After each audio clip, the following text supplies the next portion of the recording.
Yeah, boy. What up? What up? What up? It's Sports Roundtable, and we are in the building. Yes, sir. I'm your humble host, H.O. from Bankhead, and I'm waiting on my main man, Hancock, to join me in. He's running a little late, so calm down. Hancock is back. We got a lot to talk about. I got my main man, Smitty, that's going to be joining me about this Falcons report. And we got a whole lot to talk about. Got the college playoffs we'll go dive into. Did they actually get it right? And NBA, we'll go jump into some NBA talk right from the beginning before we even get down to our roundtable discussion. The Wild Wild West is what we're going to talk about in the NBA because it is some teams that's at the top of the mountain that you may not even know about. Oh, there go my main man Hancock. So let me bring Hancock in so we can get this thing started. There my main man Hancock is in the building. What's up, big homie? Man, I had to go ahead and get that thing started, man. So welcoming you back. Happy New Year to you. I appreciate you you getting it on in here. You're looking very, very professional with your glasses on. And we got Smitty coming in, and all the Smitty listeners are from YouTube. They're on with us right now. So welcome everybody to Sports Roundtable and SRT crew. I'm your main man, H.O. from Bankhead, and that's the sports superhero Hancock. As you can see, I was just letting everybody know the rundown, and we're going to run this thing down with some college playoff talk. And we're going to talk earlier about some NBA, about the Wild Wild West as well.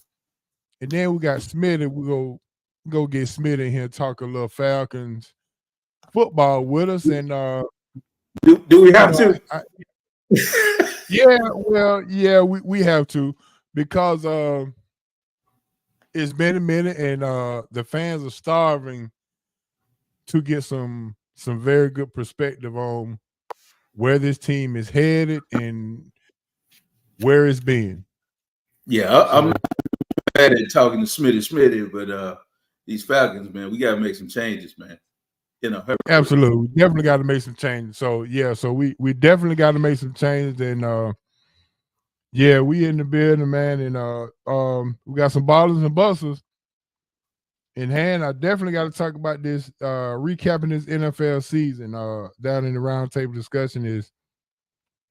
It's going to be a lot of talk about the what, the who, the when, and right now, Baltimore looking like they are far away ahead of everybody right now. But before we even get into that, I only want you to come here. We're gonna wait till we get down to it. So we got to save some juice. Let's save some of that juice. As everybody's coming on in, I see my main man Maceo coming through. My cousin, yes sir. What up, crew? Yes sir. Doing a little roll call. But before we get into that, before we get into some hot news, I gotta let everybody know that, man, you can find us on YouTube. Smitty do it better than anybody. Make sure you go to YouTube. It's SRT Sports Talk Radio 2705. Make sure you subscribe, click the like button, and do all those things, and click on the bell, and you can find us and get us any time of the week. Well, you can get us on Wednesday for sure. So make sure you subscribe. It helps us get through the YouTube universe, and we'll be all right. So with that being said, it's time to jump into some hot news. Yes, sir. The hot news sponsored by Hancock. Guess who was sponsored by? The Big Easy Grill. 1193 College Road, Atlanta, Georgia. Yes, sir. And yeah, man, we had a good old time over at the Big Easy, man. It's been a long time since I done been very often, but it was good to get our old stomping ground back up under our feet, man. And yes, sir. Did I give you a sleeper on them blackened shrimp? Oh yeah, that was nice, man. I really enjoyed that. Well, I like both of them. Fry was good too, but that blackened had that little kick to it, so I was with that. Yeah. Had a little. Yes, sir. What about did Mama enjoy her plate? Oh, without a doubt. Without a doubt. I didn't hear any complaints at all. So it was all good. Okay. We batting 1,000 All in right. the Big Easy. There you go. Always. All right, man. Let's go ahead and jump into this college football playoffs. All right. Tell me with the games that you saw, the Final Four. Tell me what stood out, what surprised you, and the bottom line was what? Well, what stood out was that Michigan actually was faster than I assumed they would be. I thought that the speed would definitely be the difference. And it seemed that it may be after, Bama went in early and, they broke the run. It looked like their team was going to be faster and more athletic. But what stood out to me in that respect was that Michigan kind of stood up to Alabama. They came out a little shaky. Don't get me wrong, they did. But Bama just didn't look prepared. This was one of the first times that I had seen a Nick Saban team not be, I guess, mentally and focused. And just the overall game plan didn't seem as solid as I'm used to seeing with an Alabama team, especially with that much time to prepare. It seemed like they just didn't have answers for some of the questions that was asked by Michigan. I thought one thing that I thought they played into Michigan's hands was by not allowing Milroe to come out early. Even in that first series and say, okay, I'm going to test you with my quarterback, because that's his strong suit. Other than throwing the deep pass, his legs are what sets him apart. So I thought they would come out and kind of impose that running quarterback, adding that extra element to the offense that Michigan wouldn't be ready for. But Michigan's defensive line actually stood the test of time. They stood up to Bama pretty much most of the game. So I think if you talk about that, to me, that's what kind of stood out to me, was that Michigan really kind of stayed in their face more than I thought they would. I thought it would be a mismatch, especially with, Bama has a huge offensive line, but they really didn't impose themselves on them like I thought they should. What was Now, your as far surprise? as the Washington, Go ahead. what surprised that game? Well, the Washington game, I thought Texas would eventually take over probably third quarter of the game. I thought that's where you would see Texas kind of step up. They almost came back at the end with a little rush and a little comeback, with that, but it didn't happen. Washington's skill positions, I think, were the key, and the quarterback. I never thought Ewers was any good anyway, and he kind of proved that in the biggest stage that he just doesn't measure up, man. I think they've made him out to be something that he's not, and Penix really looked like the professional quarterback. Honestly, I mean, the ball placement, the command of his offense versus what Texas was running, he just looked head and shoulders better to me. So I don't know if there was a surprise other than I thought Texas would win out in the end. I guess if you want to say that was a surprise, that surprised me, because I thought that's where it would happen. Like late in the game, Texas would take over, but they weren't able to do it. So earlier this year, you was the first guy in sports media to tell the world that Washington is for real. And you obviously you stayed up late to watch some of those late night games to see what they actually had. So tell me, what you saw early on, is that still what you see in today? Because they got 3 NFL receivers and they got a top 5 quarterback. Why are people still doubting or making Washington the underdog so quickly? Well, a lot of it has to do with that they played, after hours, that people really didn't watch them. The only time they really saw them was the one time that they had the national game against Oregon. The other thing is that they played in the Pac-12. You're talking about a conference that wasn't even represented most years in the Final Four. So I think that had a lot to do with it. No one really kind of took them serious. most of the year. And then early, they blew out some teams early.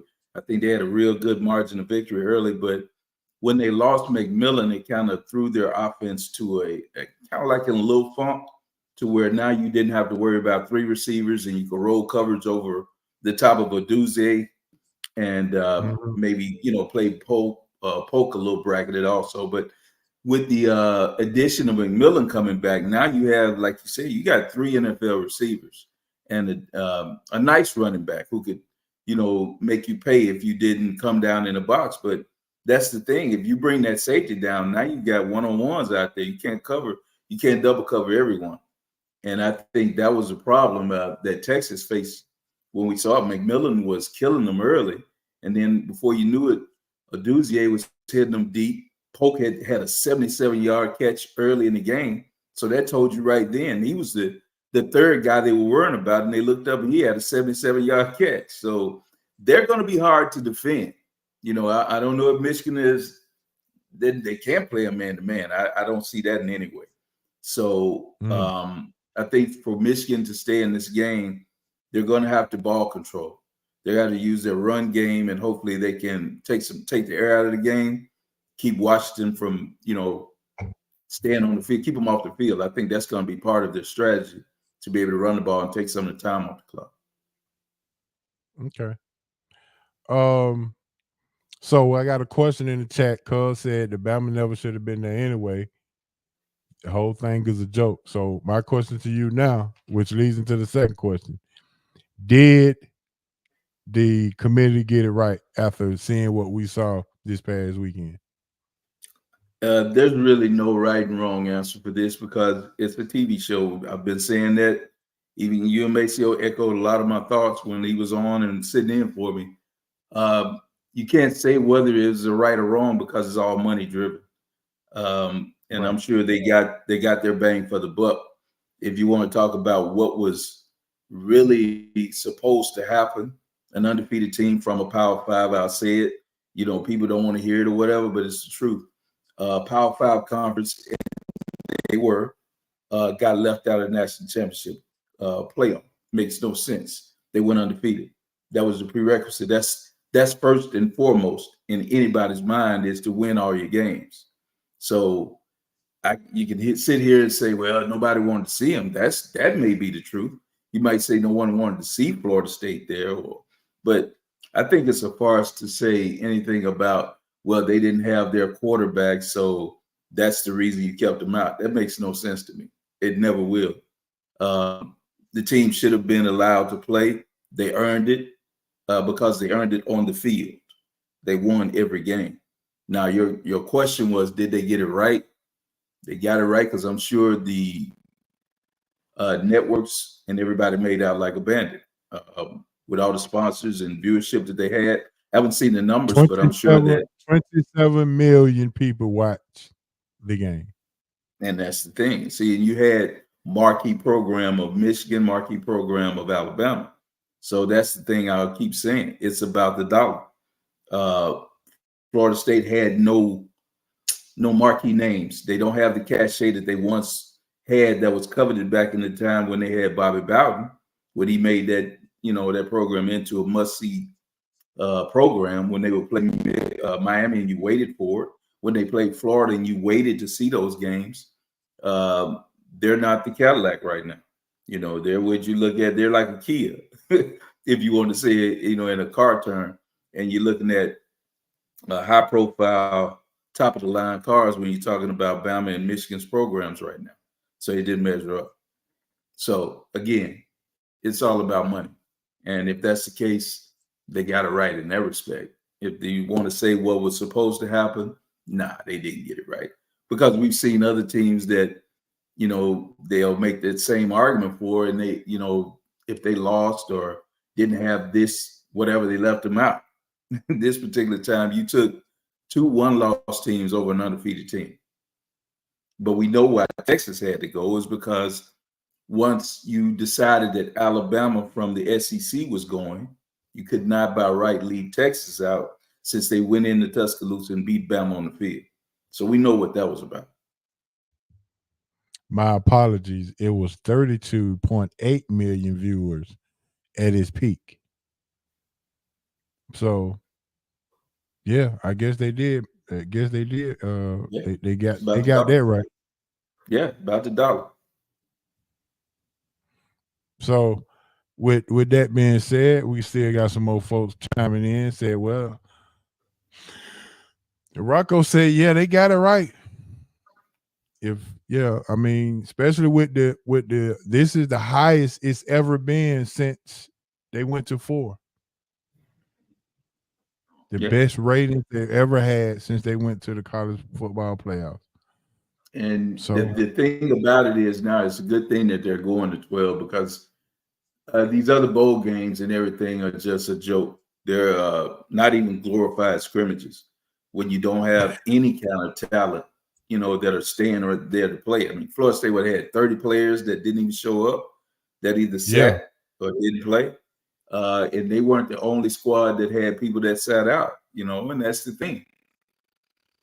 If you're not going to, and I'm hearing that they might even try to tie NIL to part of the deal for these kids to have to play in the bowl games. And, they'll find a way to fix it. But the biggest fix is that now you're expanding and you'll have 12 teams that at least will play through these bowl games if they keep those bowl games. Because the pageantry and the tradition of the bowls that's out the water now. That's something that these kids don't even think about a bowl game anymore. It's with the NIL money and all that. What incentive do they have to play any exhibition game if it's not for a championship? I feel you. All right, our last topic on tonight in the hot news is the NBA West. And as you see, I got Wild by there. Who is your sleeper? Who's your favorite? And who is the faker in the West? Ooh, Sleeper, favorite, and faker. Or pretender. sleeper. Wow, sleeper. I don't know if they're a sleeper right now because I think they're playing and putting everybody on notice. Minnesota is a good basketball team. They Well, they worked number out. one in the West right now. Right. So I can't call them a sleeper. I think they're legit. What they've done is found out a way to play Cat and Gobert together, which we thought was something that would not play together, but understand their roles. And Yeah. with that, the size that they have, with Ant-Man now becoming the guy, I think they've understand now the pecking order, and Ant-Man is the lead guy. They have a bench. They have everything that they need to compete. Experience. They've been in the playoffs. I think they're legit, and I don't think Ant doesn't look like he's afraid of much of anything in basketball. So you picking them as your favorite, or you want to go with sleeper? No, they're still not the favorite. That's kind of tough because some things have happened. I've seen the Clippers actually understand what to do now. They've moved and put people in position. They're starting to accept their roles. I think it's too early Yeah. to say who's the clear-cut favorite. I think what we've seen is Phoenix is not built correctly. And they're trying to understand, trying to make differences, trying to get KD on the ball a little bit more. You can see him as a playmaker now. But prior to this last week, he was talked about as being disgruntled. So I won't call them a faker, but I don't think they're going to be there in the end. I think Beal is too fragile. He stays injured. So that's a team that I think we can not write off, but not have as a clear-cut contender. I just don't believe it. The Lakers have to make some moves. LeBron has to go into mode, and he has to find a way to get some players in there around him to make this run. He normally does this. I'm looking probably around the All-Star break. Somewhere in there, they'll make a move or two to try to get this thing to go. He was playing too many minutes early in the year. They're going to have to cut that back. He was playing all-star MVP type minutes and living up to it. But I don't think at 40 years old, he can do that the entire year. AD has to be more of the guy. And as you can see, after that serious run they made to win that in-season tournament, they kind of hit a funk. and they've been losing games. So we'll see. I think they need some moves to be made for them to be a real threat. I don't think Memphis has enough to really get back in the hunt. I think Golden State is what they are. I think we've seen the end and the best of them, unless they can make serious Okay. moves. They have to move somebody. They have to move Wiggins. They have to do something to get some size. They can score. I think their first five still can play, but they can't win down the stretch. You were about to say something? I was going to say, do you think Andre Drummond could help them? Not sure, man. It's going to take a different type of athlete. They need size, but they also need mobility. And I don't know if he's, he probably can come out and set screens. I don't know if he can play in that system. I don't know. To me, they need a big that can pass and make plays for others. Come out, set the screen, get the ball, look opposite, those type of things. Maybe step out and even make a 12, 15-footer. But I don't know so if they need a European big then. They need somebody like something Valanciunas similar like that, right? Yeah. Valanciunas, I called for Al Horford for them 2 or 3 years ago. He would have been perfect. That's the type of size and ability to stretch the floor, ability to see the floor, make plays, that type of big. And I don't think they have. I don't know what's out there in the market or what they were even willing to give up to get him. So I don't think they'll be there. I don't think Houston is there. An interesting team is New Orleans, but I just don't know what we're going to do with Zion, man. I mean, he'll play and then he'll have days where he looks like he's too out of shape to get it. Ingram has become the guy on that squad. CJ is playing pretty decent. So I think they'll still be a threat, but I'm not sure they'll be, a true player to get there. So to me, I still haven't seen anyone in the West step up and become that dominant team. I'm still looking for it. So I can't really give you a clear-cut favorite right now. Not in my eyes. Maybe you have a different view. You tell me what you think. I think Denver has gone the route to where they're going to just make the playoffs and then just turn it on. They don't need to be the number 1 seed. They don't need to be the number 2 seed because right now they're number 3. If they get in the top 3, one of the top 3 seeds, then I think Denver is good, and I still think that they will be your favorites right now. But now there's a team that's here in Atlanta tonight playing the Hawks that is a definite sleeper contender. Dare I say that OKC probably, and I definitely got to ask you this down in the roundtable discussion, could this team be better than the Westbrook Kevin Durant team? I think they may be more balanced. But I don't know that team when they had Serge and all those people on that team, that was a pretty balanced squad.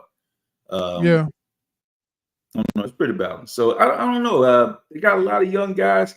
I think they have a sleeper MVP on their team. Shai Gilgeous-Alexander is the truth. And what I've noticed is every time he's playing against an all-star, he goes at him. He went at Steph. He went at KD and Book the other night. It doesn't matter whoever the guy is that anybody is touting. He puts up that 40. He puts up that 30. He puts that triple double up. 10, 12 assists. 6 rebounds, whatever. And he plays defense. So basically, you giving me your prize pick on the low. Oh, you need to. Anytime you can get Shai Gilgeous in your 6-man for some category or either fantasy, whatever, put him in there, man, because he is balling. Seriously.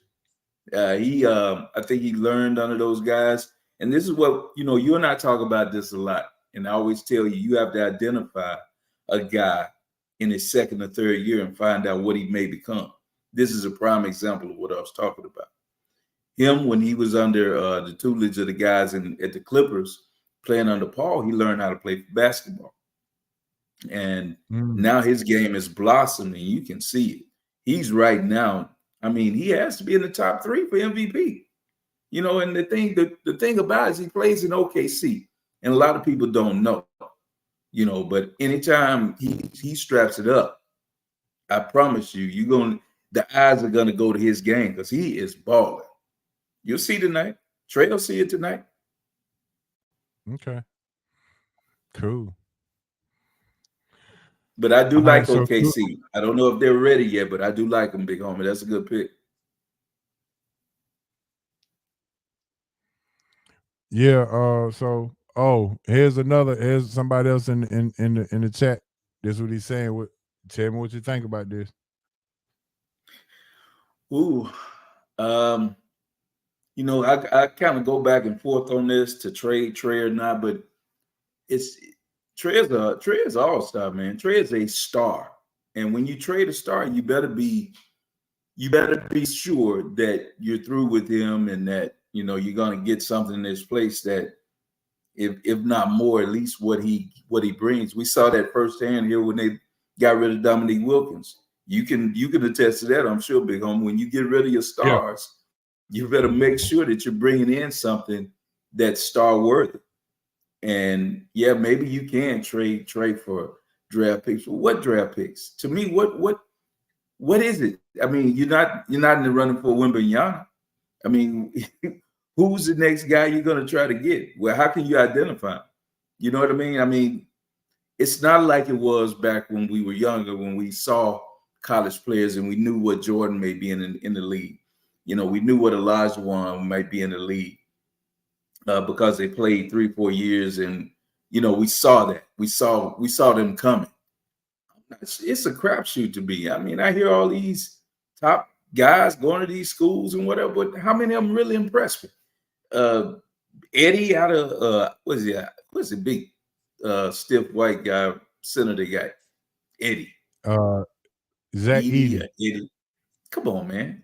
He's supposed to be a top pick, and what is he gonna do? His game doesn't translate to the NBA, you know. And what do we see? I mean, what you tell me, because I have not watched maybe a half of college basketball. When I was home in Memphis, I watched about a half of them play, you know. But I don't see the dominant players, the players that are coming out. You say I gotta have. So why are we worried about draft picks?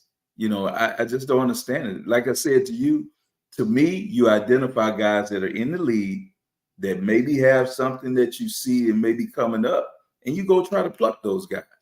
I bet you it's a lot of GMs around the league that wish they'd have put a package together to get Shai Gilgeous-Alexander. You understand what I'm saying? He's better than anything that you've drafted in the last 4 or 5 years. So put those picks together and identify a guy that's coming. I think, to me, that's the way you do it. That's what I would do as a GM. Because I don't, man, unless it's a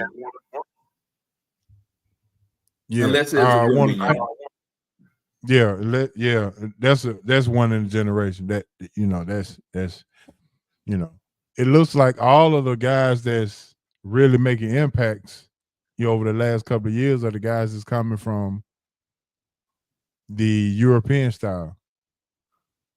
You know, you had Wembanyama, Luka. I mean, we see it. We see it. The Joker. I mean, and he was a 2nd round pick.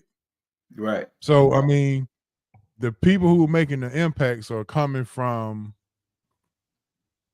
the European style. Exactly. So I would. These guys. I mean, we heard all about the kid out of Alabama, and you know, he got a little trouble off the court. Well, but is he a bona fide star? I don't think so. I'm not sure he'll ever be. To me, Sengun is just as good as he is. The kid, the guy in Houston, Sengun can play. I mean, you know, foreign players. You know, not knocking the American players that I'm trying not to, but I'm just being real about it. I mean, I don't see that they're matching up or living up to all this hype when they get in the league. I mean, now Cunningham has picked up his game in Detroit. and I want to see if that continues. Because I Yeah, wasn't Slick high Slick on was him. raving about Cunningham, wasn't Yeah, he was, and we'll see if that continues. I mean, maybe he's a guy that you identify to try to make a move for if they'll part ways with him. You understand what I mean? I mean, he looks Yeah. like the game may be slowing down to him. I haven't watched him play. I've just seen the stats on him and seen what he's doing as far as in the box score, but I hadn't watched his game. So I can't really comment on that. I'll have to pay more attention to see. But apparently, whatever he's doing, they were one out of the last 26 wins. So it is what it is. And I know he can't play by himself, but there are a lot of first round draft picks on that team. And that's my point. You can get all these first round draft picks, and what does that mean? If they don't materialize or pan out to anything. Look at LaMelo Ball.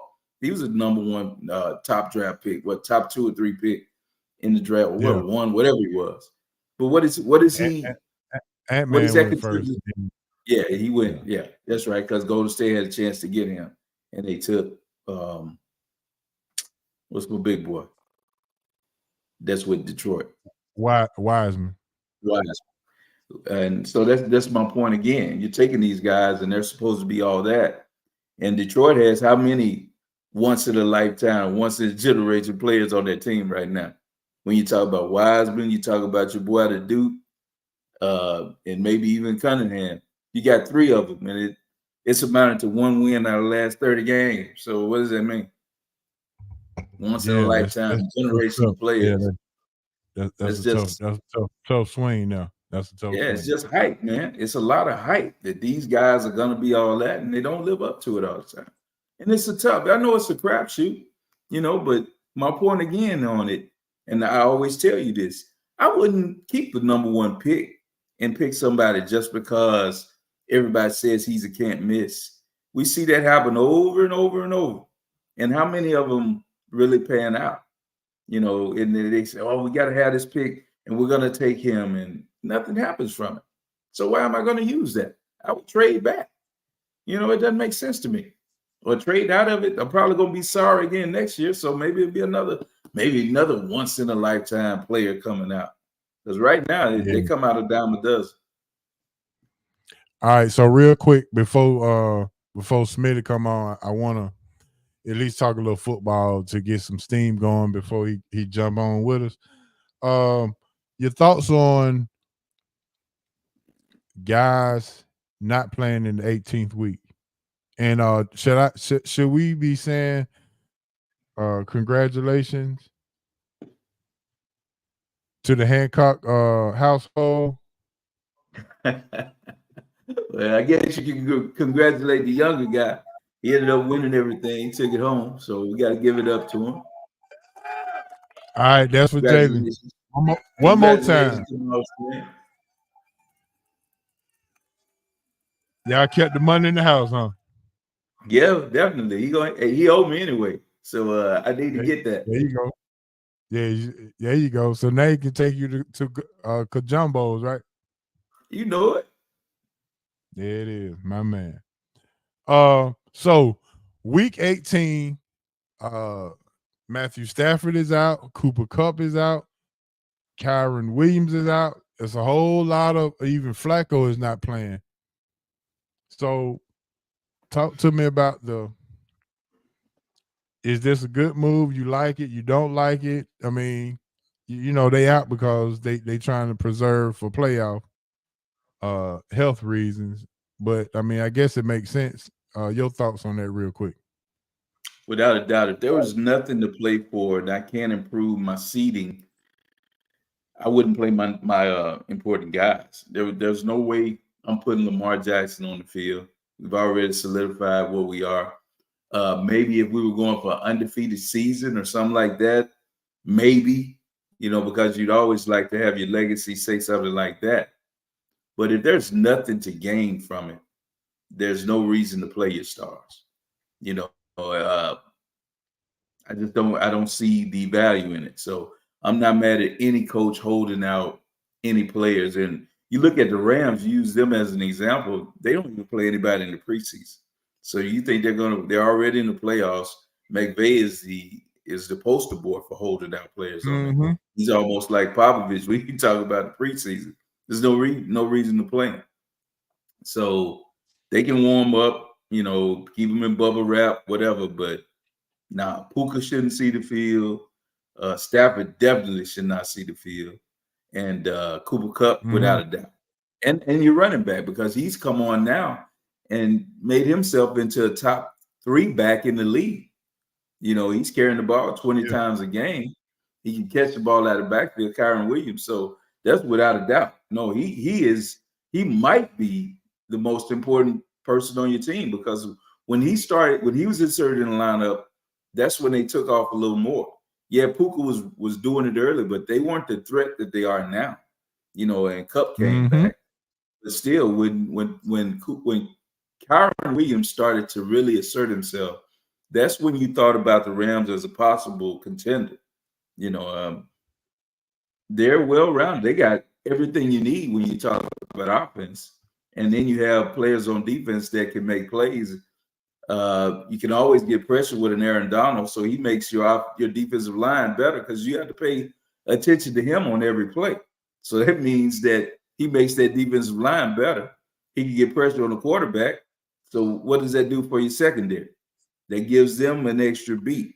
They can jump some routes, things of that nature. So they are a team that you really have to watch going into these playoffs, to be honest with you. All right, real quick before Smitty coming on look like he ready. Does the Cowboys sign Dalvin Cook, or better fit in Cleveland? No, he needs to go to the Cowboys without a doubt. They need a back that can hit it up in there. Tony's played well the last few weeks, but I said this to you maybe second, third week into the year that, he's my homeboy and I love him. I like what he does. But as a every down back, that's just not what his body is capable of being. So I think you need that change of pace back. Somebody can hit the hole, take it up in there strong. And at this point, that would be my Dalvin Cook right now, especially with Rico Dowdell being hurt right now. They could use a back like him. So yeah, I think Jerry should get the book out and go sign him. All right. With that being said, I'm finna bring my man in. And we finna talk ATL talk, baby. It is time right now to bring him on in. Yes, sir. From the A-Town, he come on and do the Falcon report. My man, Smitty Smith. What going on, Smitty? Hey, Joe Hancock, what's up, man? What's up, Smitty? All is well. Happy New Year. Y'all got it. Happy New Year, my brothers. Let me tell y'all something. I'm glad y'all brought up Dalvin Cook before I get started, man. Y'all might not believe it, but I think Buffalo would be the best place for him. And the reason why I say Buffalo is because his brother's up there, James Cook, and outside of him, they don't really have any running back, but they have a premier wide receiver, premier quarterback, very good offensive line. So I think that's all they're missing in Buffalo. So I think Dalvin Cook would probably be best in Buffalo, man. It makes sense. Yeah, your brother try to win a ring together. Yeah, it makes sense. All right, but let's go ahead and just jump into what we really want to talk about.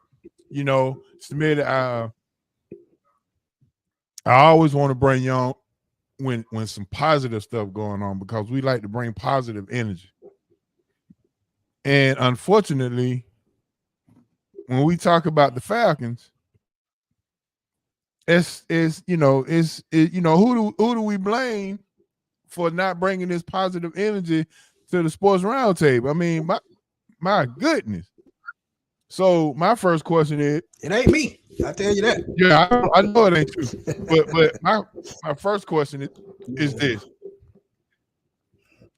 what is the definition of a collapse if Arthur Blank said that he's going to retain Smith unless there's a collapse at the end of the season? What is that definition of a collapse? Because it looks like they've been collapsing the whole season. You just read my mind. You answered your own question. But I think collapse. I think collapse as a collective is just your players not buying into your philosophy no more, and they out there playing solo football. That's what I feel like a collapse is. And he waited to that part of the season to say something about a collapse 3-4 weeks ago, when you seen the losses they done had against 2 1-loss teams, a team with a quarterback that was on the roster for 5 days, and they've been inconsistent the whole year. So, like you said, they've been collapsing the whole year. And this is why I said I seen his ceiling last year. I didn't think he could be better than 7-10, and right now it's looking like I'm right. So going forward, if they go out and get a new coach, which I think they will, because y'all go check out that latest video I just did on Arthur Smith, and reports from Jason Lockenfara about him possibly, more than likely getting canned. But the next coach they need to have is going to have to be a veteran guy who's been around for a while, who can lead a team, who can motivate his players, and because I don't see that in Arthur Smith. I really didn't see it in Dan Quinn, but I didn't say nothing. But the two guys on the defensive coaching staff, and I said this on my show yesterday, they have been carrying the Falcons all year, the two defensive coaches. So Arthur Smith, to me, he's just been, the face of the team as the coach, but it's the coordinator that's been putting in the work carrying this team all season. That's a very, very good, very, very good observation. So from what I understand, you wouldn't mind Ryan Nielsen moving to the head coaching spot and they hiring a good OC. What would be a good OC that could come in to help what we have now? That's a great question. It's one guy that popped in my head the other day, and that's Byron Leftwich. As I remember him working with Bruce Arians in Arizona, and then before Tom Brady got to Tampa Bay, he was the offensive coordinator there. And I think he got a raw deal because when Brady came over, he brought his own system that he wanted to run. And Leftwich had to adjust to that, which he couldn't. And when you can't adjust to something that you can't run, 9 times out of 10, you're going to lose your job. But knowing he's worked with some great quarterbacks like in Ben Roethlisberger, he worked with Kyler Murray in his first season. So he's worked with some great quarterbacks, and he's been a great coach since he turned into an offensive coordinator. And I think he would be a good fit for a young, dynamic team. He's about my age or maybe a year or two younger, but he can adapt to these younger players better than I think than an older OC can. So I could definitely see Byron Leftwich in Atlanta. And like I say, he has ties because he played with the Falcons. Right.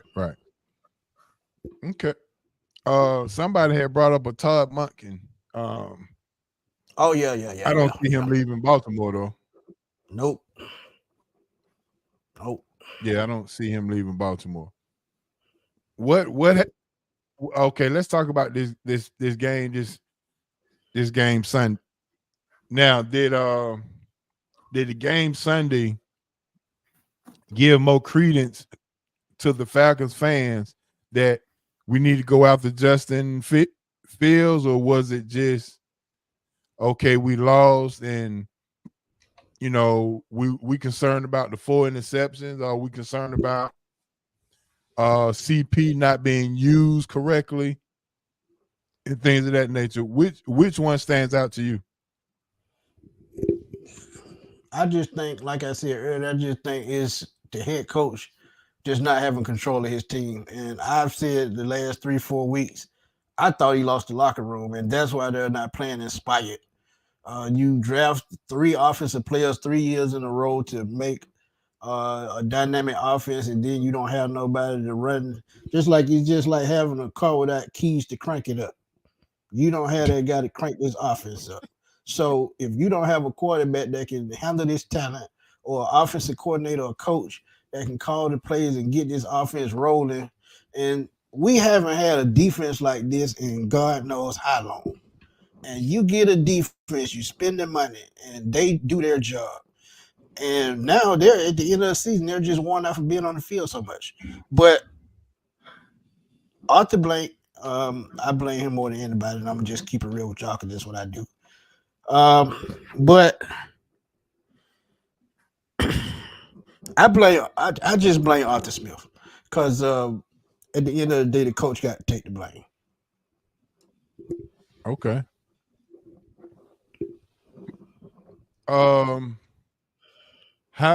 Let me ask you one thing before we move Go on with that big homie. Go Smitty, when ahead. you look at the Falcons, is what type of job is this though? When you look at everything, is there enough in place besides we know there's not a quarterback here, but is there enough in place for it to be a destination for a legit head coach? Or you just talked about a veteran head coach. Would he want to come here? What else?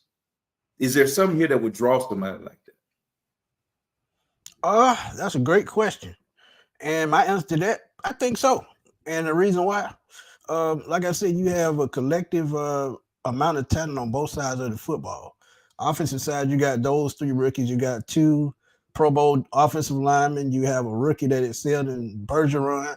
On defense, if Grady comes back to play for the Falcons, and which I think he possibly could be cut or traded this offseason, you brought in a hell of a player in Jesse Bates.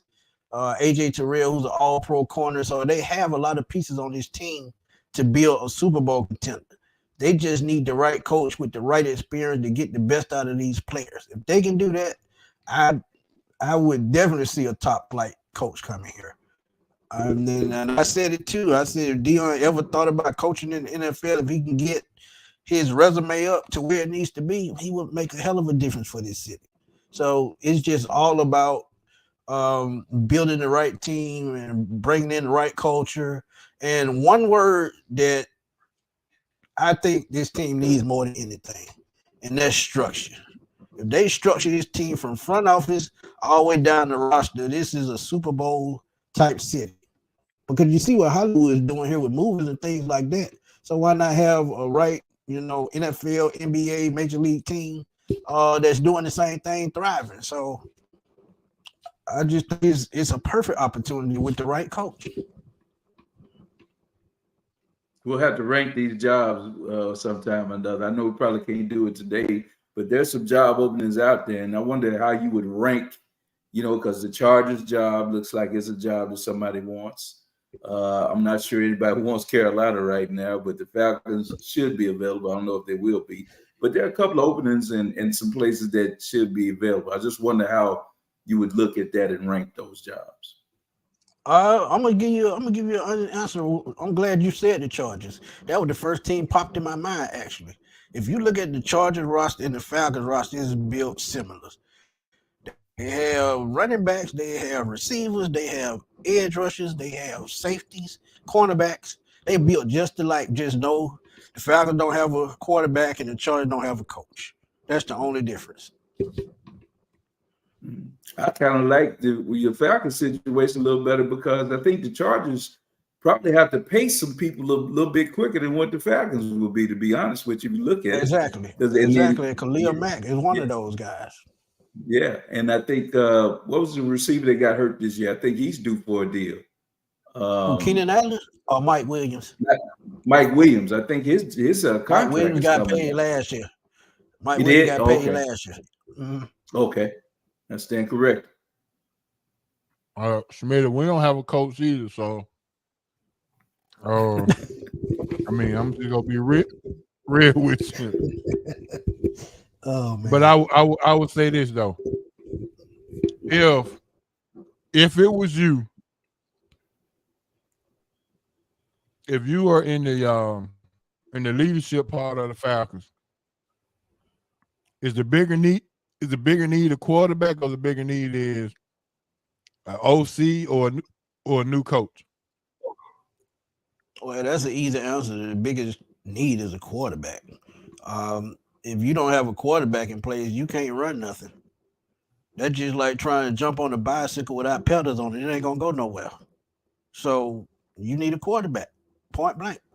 And this is why I said, and people got mad, but I didn't care because I just tell it like it is. Like I said, this draft, if they end up at number 8 again for the third straight year, you got to use that number 8 pick and mortgage your future on one of these quarterbacks. And I think Drake May is that guy. Because when I look at Drake May, I seen the same skill set as Justin Herbert. He didn't get much hype coming out of Oregon, but I saw the talent because I watched a lot of Oregon games when he was there. He has the prototypical size. He has an NFL caliber arm. He could make any throw on the field. and also he has a very high football IQ. So if you go get that top flight quarterback and go get an offensive coordinator that can develop that guy and help him transition to the next level, the Falcons possibly have a Super Bowl team in the next 2 to 3 years. That's what I'm thinking. Smitty, does the name Sam what's Washington's quarterback name? Sam Howell. The Sam Howard and Howell, I'm sorry, and Pittsburgh found out that the other Carolina quarterback wasn't that good. Does Carolina as a college football team? That's not really a hotbed for pro quarterbacks. We hadn't had any success out of those guys. You kind of want to go there again? Trubisky? Did you see those guys? But you got to think about it. Who is the offensive coordinator in Atlanta right now? Dave Ragone. He was the offensive coordinator when Mitch Trubisky was drafted to Chicago. And the exact same thing is happening there that's happening here. They can't throw the ball past 5 yards. If they throw it past 5 yards, 9 times 10 is going to be incompleted, overthrown, or intercepted.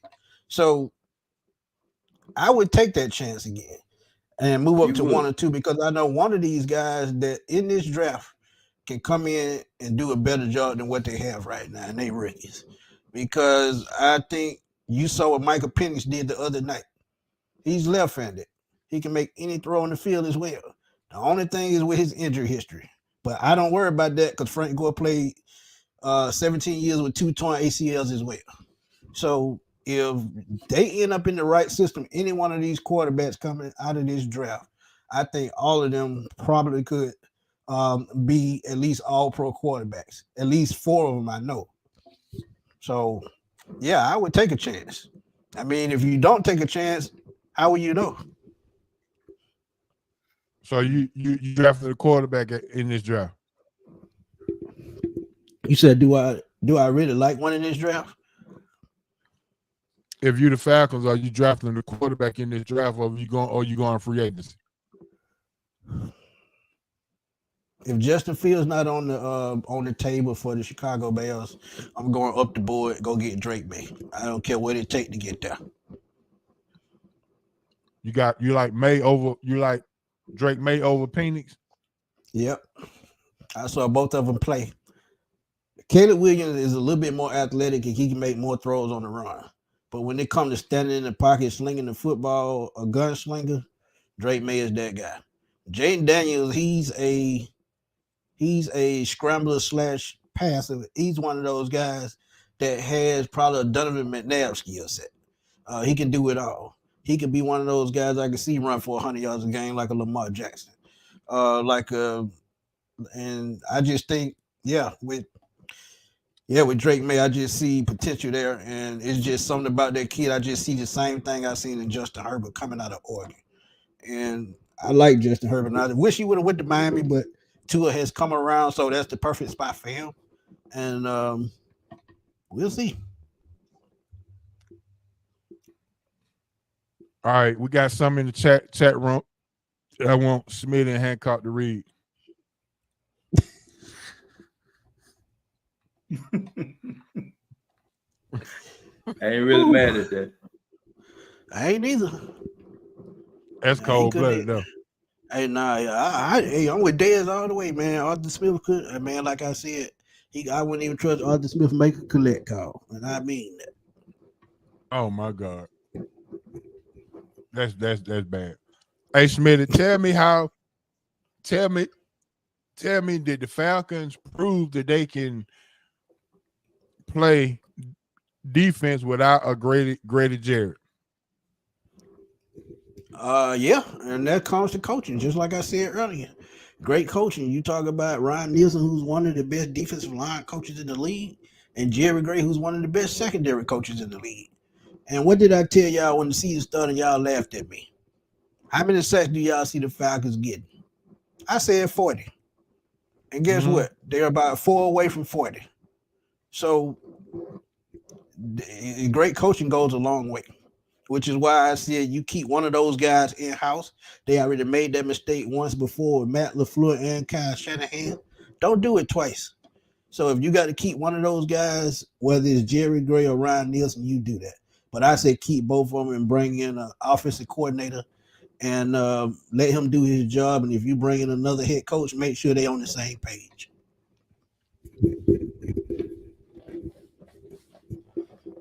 ATL Joe said he's going to Fields or Wilson. Has the shine worn off of Bieniemy, or has the struggles in Kansas City made what he did for them made him more valuable now? Since they're having these struggles, and he's the piece. I think he's more valuable because if you look at it, Patrick Mahomes has not been Patrick Mahomes. Russell Wilson has better numbers than Patrick Mahomes this year, but Patrick Mahomes is in a better situation because of his coach. And you go over to Washington, Sam Howell, who we talked about earlier, he was in a totally different offense last year. Has to come in and learn a new offense under a new coordinator, and he's knocking it out the park most of the time when he's not sitting on the bench. But you credit Eric Bieniemy for that. So if Eric Bieniemy, who I think ends up as the Los Angeles Chargers coach, I think they got to wonder with him and Herbert. You think he'll be over Harbaugh? I'm hearing a lot of Harbaugh buzz for saying. I'm hearing Harbaugh too, but think about it. He has ties to that team. He played there, he coached there, and he probably still lives there in the offseason. Yeah, that's true. And I'm not sure is Bieniemy from LA because I know he went to Colorado. I had to look that up. I don't know exactly where he's from. But he probably still lives on the West Coast somewhere. Yeah. All right. C-Dub said it should be Harbaugh, Whips, Caldwell, Flores. I like what C-Dub is saying. C-Dub. Yeah, I called Caldwell last night on the show, man. The way he got robbed in Detroit, it was just sickening, man. He had a winning record and still got fired. But that's what I mean by you need a coach like that with knowledge of the football, to come in with these young players. The Falcons had the perfect mix between young players and veterans. And that's what I like about this team the most. The mix of young and old. And if you bring in an experienced head coach, I think you put it all together. But they're going to lose a couple of players on that defense, but I think they can be replaced. What do you think about Flores or Harbaugh?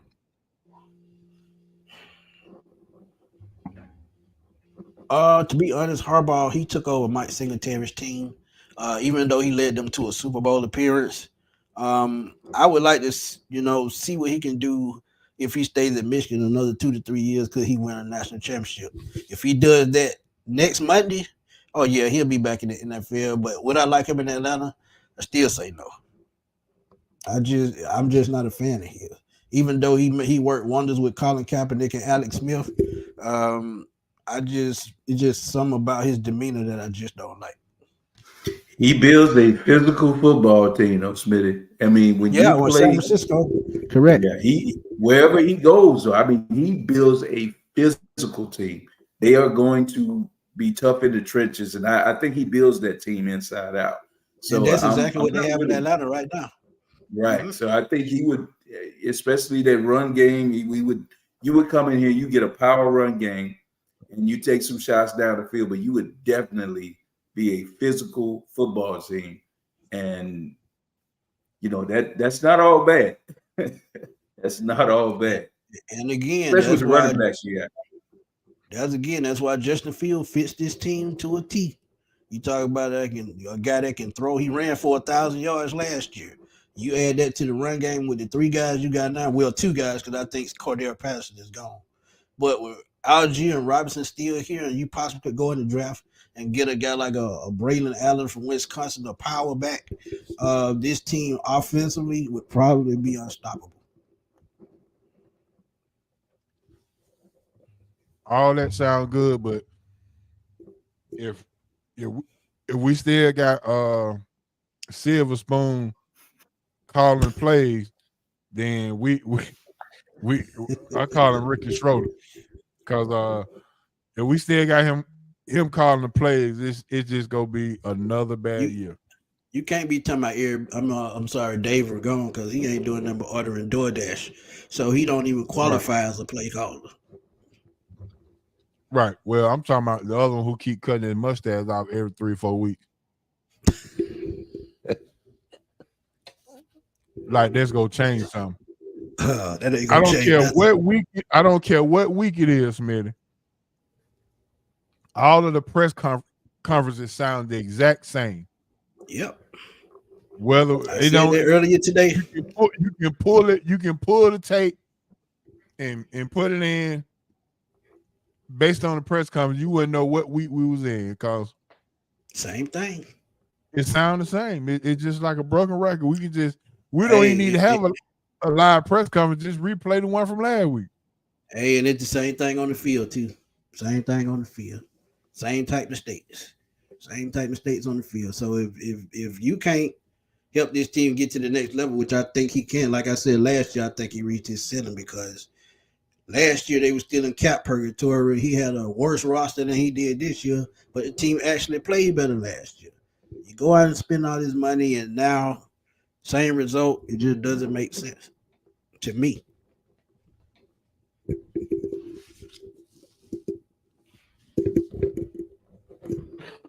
All right, so Smitty, my personal question to you: what happened? What game or what actually happened for you to say, "I've had it with Arthur Smith. I'm done"? I said it a little earlier, the Minnesota game, a game they absolutely should have won. Guy been on the team 5 days and they draw up plays as they go and they still lose that game. Okay, that was the end for me. Is Rich McKay a problem? Been a problem. Go to my channel. I explain exactly how, but I give y'all a snippet of exactly what I said. When you got a guy that is a former GM on a Super Bowl team and knows how to build a team and still doesn't have those type players on the team he's with now, and what I mean by that are dog type players like a Derrick Brooks, a Warren Sapp, a John Lynch, a Rondé Barber, and I can go on and on. And my boy James Canada, he can vouch for it because he played with those guys. If you go to Tampa Bay and build a Super Bowl team, why can't you do it in Atlanta with the same type players, same type mentality? It just doesn't make sense. ATL Joe said a mouthful just then. Hey, that's what I'm saying. And see, like I said, man, just like sports, just like real life and reality, like we all live, y'all can vouch for me. It's all about who you know at the end of the day. Because that's exactly what happened here. Arthur Blank is great friends with that man's dad. Give my son a shot, see what he can do. If it don't work out, fine. Then we just go in another direction. But at 82 years old, do you really got that kind of time to waste? Right. Think about it. It just doesn't make sense. And ATL Joe, you're absolutely right. It's just pathetic. Yeah, here we go. ATL Joe. Hey, said that earlier. Just doesn't make sense. And think about the guys they passed on for those three guys. Two of those guys could have been on this defense for the next 5 years, and this would have been a top 10 defense all the way up to the end. And I'm talking about Jalen Carter and Micah Parsons. Jalen Carter is about to win Defensive Player of the Year this year. Jalen Carter has about 35 sacks already in 3 seasons in Dallas by himself. Think about that. Yeah. Panay Sewell as well could have been a star on his offensive line, and we missing something. Correct. But we got Caleb McGarry who feet like cinder blocks and can't pick his legs up. Jake Matthews is probably playing like he's 50 years old, and those are 2 positions you got to worry about again in the draft. So if they go offensive line in the first round, just don't be surprised. All right, Dez make a good point, and I guess Smith, you can go ahead and answer that if you could. Yeah, he absolutely right.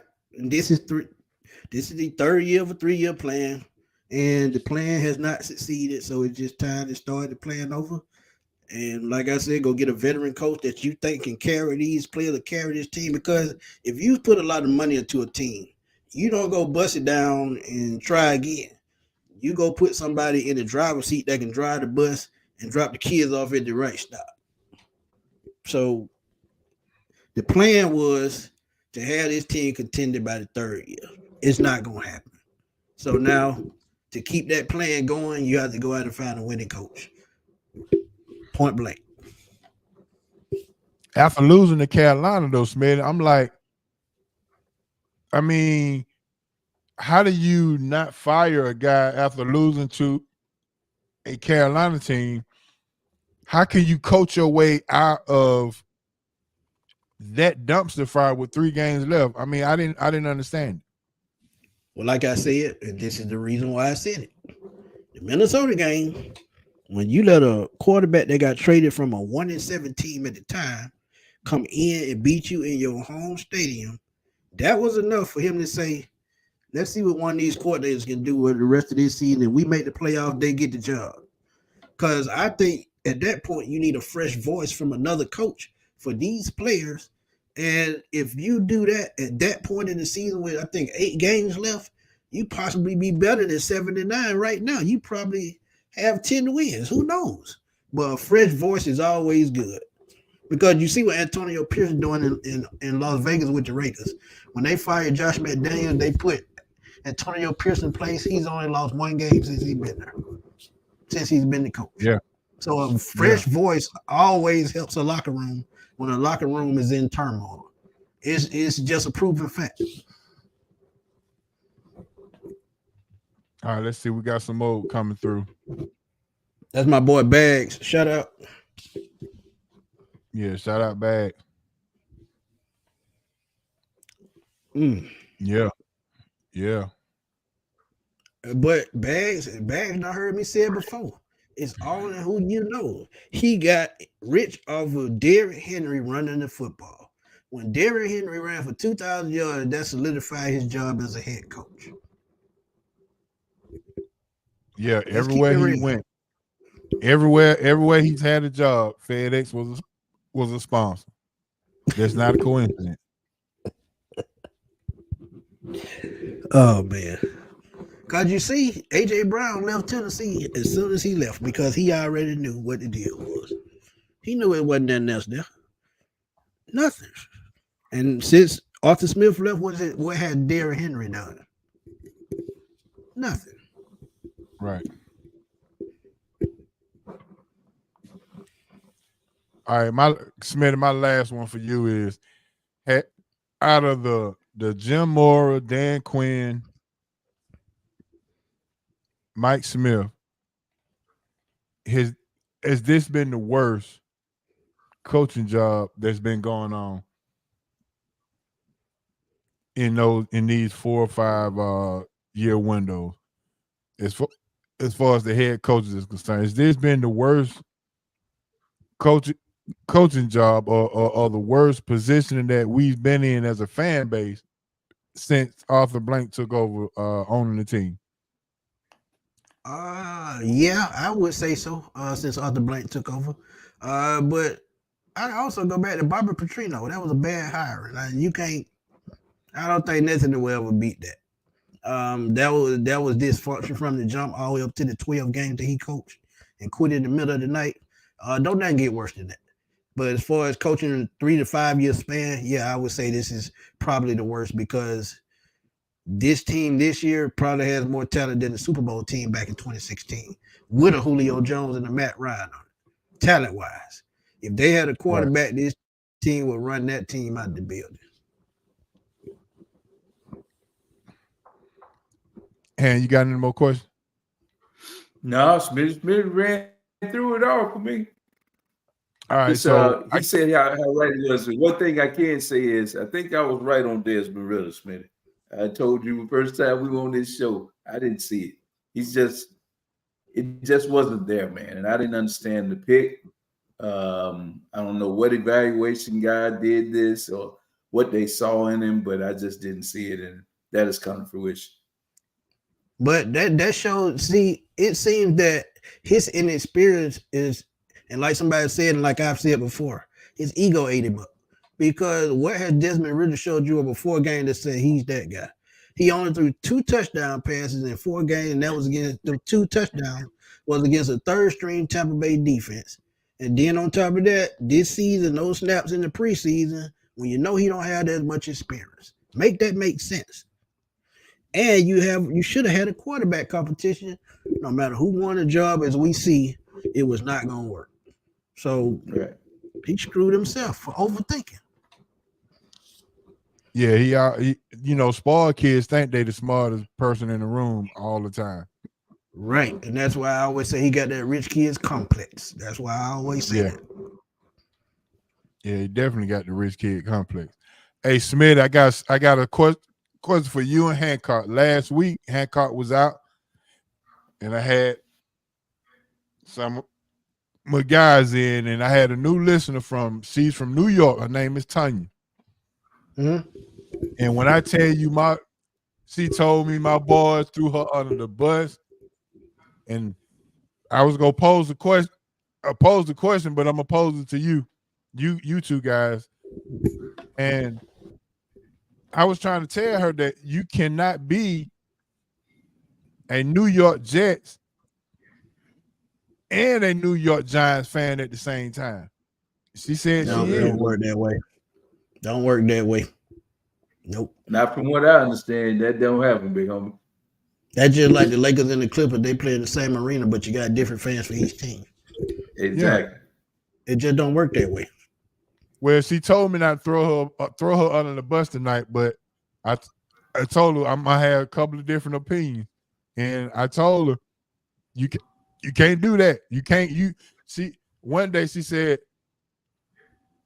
"Dog, too bad that my Giants lost, but my Jets won." I said, "Whoa!" I'm gonna tell you like this, and I'm not trying to be mean, and I'm not saying there's no joke, and there's no disrespect to her. But can she have 2 boyfriends at the same time? Well, she should. She listening, so I don't know if she gonna answer that. She probably not, but I'm just saying that's just the way I look at it. You got to choose one or the other. That's all I'm saying. So Jay Smooth said last week, man, you really losing if both of those are your team. But the problem is, and what I don't get about either of those teams, the Giants have been more successful than the Jets. You in a big media market. How is it you can't build a championship team in a media market like that? That's one of the biggest media markets in the whole U.S. It just doesn't make sense. All that money, and you can't put the right people in the right place. It just doesn't make sense. Right. There you go, market. There you go. You can't be a Bengals and a Browns fan at the same time. Just because you live in Ohio. Yeah, right. There it is. Exactly. All right, Smith, we're about to get ready to move on to our next segment. Hey, you welcome to stay aboard and join us and kick it with us, however you want to do it. But I do have an Atlanta question for you. Go ahead. I have an Atlanta question for you, Smith. Me and the boys, we thinking about having this board game called "Are You Really From Atlanta?" Oh, I am. Right? Well, I know you are. So the question is this: if you are born and raised in Atlanta, and if you've never eaten at the Varsity, should your Atlanta card be suspended or revoked? You should just move out the city altogether, I think. Let's just keep it real. Woo! H.O., way possible. H.O., we were born on the same side of town, on the same street. Damn. Yeah. And we went to that JR Cricket faithfully before it closed on Bankhead. Am I right? Absolutely. Absolutely. So if you don't visit the landmarks here and you've been living here, what are you here for? I'm just asking. ATL Joe said revoke for sure. Man. Hey, Smitty, it's no excuse. We took field trips to the Varsity. Right. So it's no excuse. So And So you I'm got getting all Marta. my And you got Marta. So make it make yeah. sense. It's a Cuz train said station both. right in front of the building. Train station. Yeah. Ooh, yeah, Bankhead Seafood. I remember that too. Get that big fish plate for $6. All the fish you Yeah. want. Can And he the close the shop? KLC will cross the street. Think about that. Absolutely. Yeah. Grove Park. Mm-hmm. That's what I'm talking about. And I went to Carter G. Woodson right next to it. Yep. That's why I went to elementary school at, and I don't know if you remember when Bankhead Seafood had 7 hush puppies for a quarter. Yep. Well, by the time I got up to age of teenager, it was like 7 for 50 cents. So, but yeah, I remember that. Oh yeah. Yeah. And the line be Yeah, they 2 didn't hours long around the corner. back then they had grew to a point where they had stopped that and wouldn't give you no extra hush puppies no more. Right. Yeah, see, hey man, I I grew got up on all my Bankhead, Atlanta so folk. I got all my Atlanta folk chiming in. I grew up on Bankhead. I know all about the area front to back. Yeah, I do too, for sure. All right, man. What we gonna do, Smitty? You gonna hang with us? I appreciate it. So look, we gonna jump into our ballers and busters. So if you take your time and think about your ballers or buster, Okay. please let me know. I'm gonna go around the table. I'll go first, just to kind of give you a little something. My baller this week, and then all of the people in the chat line, put your ballers and busters up there. We gonna call them out. My baller this week goes out to Lamar Jackson. Oh yeah, that's a good one. That's a good one. Lamar Jackson is Houdini. Lamar Jackson puts on the show. I'm talking about, so after this season, you think to yourself, what took them so long to pay this kid? Well, I'm And gonna I'm tell like, you. man, I don't know. I'm gonna tell you. If it weren't for Isaac Newsom, he wouldn't be there. And I just think the problem was they were just waiting to see what the money was gonna look like. And I guess they wanted to give him the highest dollar possible. I mean, even though he's still like 4th or 5th on the list, that's still decent money at 52 million. But I think it was a money thing altogether, and there's no way around that. I think they were just waiting to see what the top was going to be and see could they get into that area around there, because I think the top now is almost 60 with Patrick Mahomes when he signs a new deal. But the top is with Jalen Hurts with, I think, 56 million, if I'm not mistaken. So yeah, it was just all about the money. Now, and let me go ahead and quantify this Lamar Jackson pick for my baller. It seems like in Baltimore, every running back they have get hurt. So he's constantly without a running back in his backfield. Right. The only thing that's been consistent in Lamar's career is the tight end Mark Andrews. And he's hurt now, out for the year. And now that he got Zay Flowers, Lamar Jackson has found, now you see a whole nother Lamar Jackson that can get the ball to Zay Flowers and can go deep. And it's like, don't forget about Odell Beckham. He's had a great time. Everything that opened up for Lamar Jackson now. So, and he's doing this with no running game, and they constantly winning. So Lamar Jackson is my baller for this week. All right, Han, I'm gonna let you go next. Yeah, I'm going to ball. I got a baller and I got an honorable mention. I got my baller is Justin Fields. I think he showed this week to Atlanta why you should be interested in him. But the crowd in Chicago really got behind him this week. It looked like they want to keep it. I don't know if that'll happen, but I do believe that he showed enough to have interest from our very own hometown Atlanta Falcons. And my honorable mention, with me being a Cowboy fan, is the officiating crew. They called the 2-point conversion back. It's one of the best calls I've seen this year.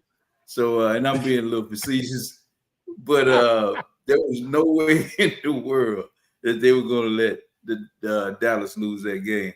This was for Jimmy Johnson. That was all in the Raptors.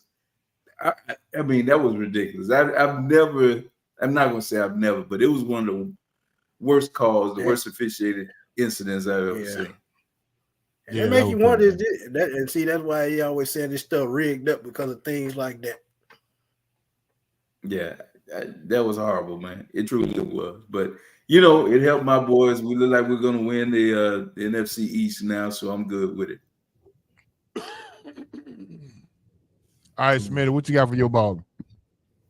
Baller, I'm gonna go with the old cat, and I'm gonna go with Joe Flacco.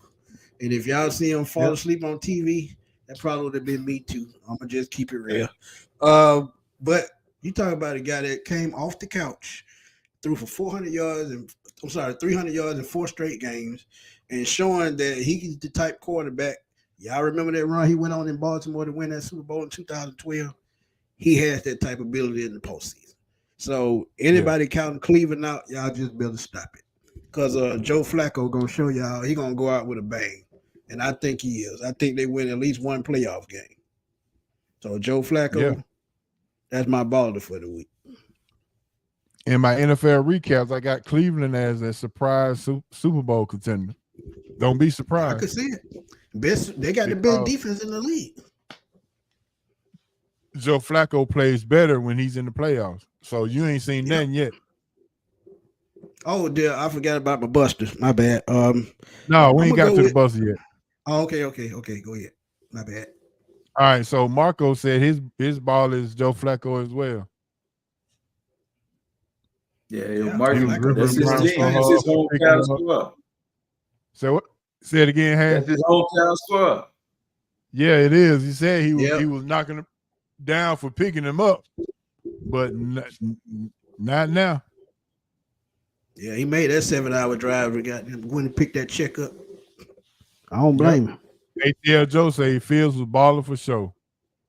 Yep. He just promoting himself for his new team next year. That's all he doing.